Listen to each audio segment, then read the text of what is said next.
Sa Bulacan at Zamboanga, Sibugay, nasamsam ng Philippine National Police ang 44 million pesos na halaga ng unregistered appliances at smuggled cigarettes sa dalawang magkahiwalay na operasyon kung saan 7 individual ang arestado. Ang blotter sa report.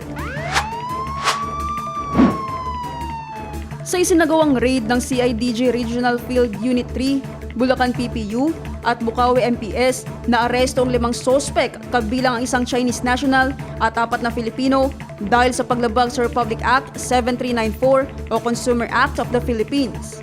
Nakumpiska ang libu-libong kahon ng unregistered brand appliances kabilang ang gas stoves, air fryers, water dispensers, heaters, vacuum cleaners, air coolers at multifunctional steamers.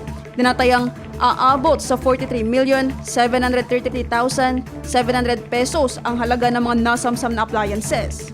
Sa magkahiwalay na anti-smuggling operation sa Zamboanga, Sibugay naman, 2 sospek ang naaresto at nakumpiska ang 18 master cases ng smuggled cigarettes, 83 reams ng smuggled cigarettes at isang motorized bangka. Ang kabuang halaga ng mga nasamsam ay tinatayang 1,126,518 pesos. Dinala ang mga sospek at ang mga nakumpiskang items sa kani-kanilang PNP units para sa karagdagang investigasyon at wastong disposisyon.